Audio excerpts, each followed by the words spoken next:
Hello, my name is Dr. Karng Log, and I'm a cancer specialist in Denver, Colorado. And today's topic will be how do we improve gun safety? If you were to ask anybody what the primary role of doctors, most people would tell you that it's to save lives. And we would actually take that role very seriously, whether it's cancer, whether it's heart disease, whether it's the opioid crisis that we're dealing with. But we would also look at gun safety as a primary responsibility of doctors. And so, when doctors approach a medical problem, we actually have different forms of prevention and layers that we look at in order to do so. And so we have what we call primary prevention, secondary prevention, and tertiary prevention.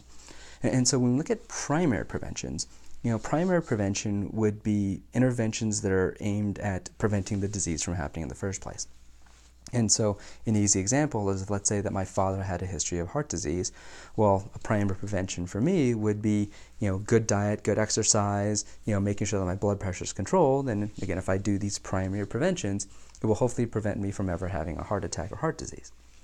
Well, a secondary prevention means that the disease has already occurred, but you're finding it at an early phase that hopefully prevents someone from having symptoms or dying from the disease. A common secondary prevention is actually your breast cancer screening, like mammograms. So mammograms themselves, again, do not prevent patients from developing breast cancer. What it does is it allows us to detect it early, but that patient may need chemo, surgery, radiation. But the idea is that by finding it early, we prevent it from spreading and cure them of their disease at a higher rate. The next thing would be tertiary prevention. And again, tertiary prevention would be basically treating patients who have symptoms or prolonging their life. So let's say, again, a patient has stage 4 breast cancer where they've got their breast cancer move to their liver, lung.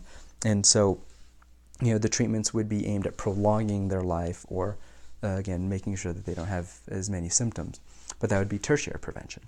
And so how could we use that approach to improve things like gun safety? And so if we look at primary prevention, it would be, well, what are measures that can take place that would basically prevent a firearm from getting into the hands of a dangerous individual? And so background checks are a classic primary prevention where, again, you go through a screening process and prevent firearms from basically getting into those hands. But could there be other things like the limitation of semi-automatic rifles as well? Then what we would look at is we would look at a secondary prevention. So secondary prevention would be, now that a firearm has gotten into the hands of those individuals, how do we make sure that those individuals do not use that firearm for, ill will?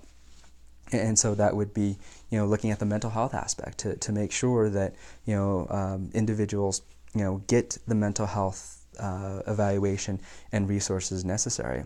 Another example would be, are there laws that could be enacted that would temporarily remove firearms from an individual, who has started to exhibit dangerous behavior? The next thing would be tertiary prevention. And basically this is where the argument, the only way to combat a bad guy with a gun is to have a good guy with a gun. But that would be a form of tertiary prevention. And the unfortunate reality is, well, again, how then do you identify a bad guy with a gun? And so the only way to really identify a bad guy with a gun means that somebody has gotten hurt by a firearm. And so, then again, if someone has gotten hurt with a firearm, then, we would want our, active shooter drills. And again, a good guy with a gun would then be there. But again, what we know is that a primary prevention is always more effective than a secondary prevention, and a secondary prevention is always better than a tertiary prevention.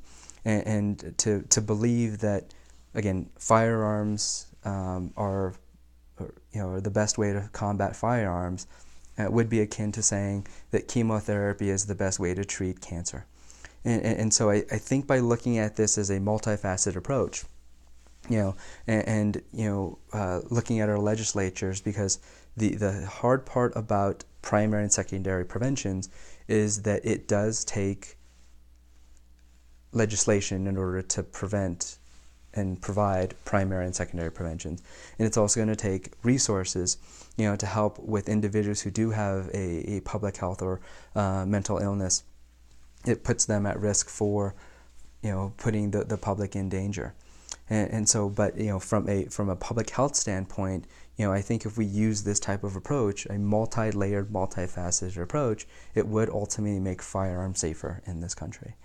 And so I hope that this actually provides a roadmap, actually starts to spur a conversation about how we get this done.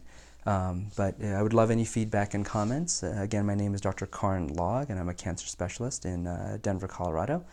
And thanks again for watching Cancer Logic. Take care. Thank you.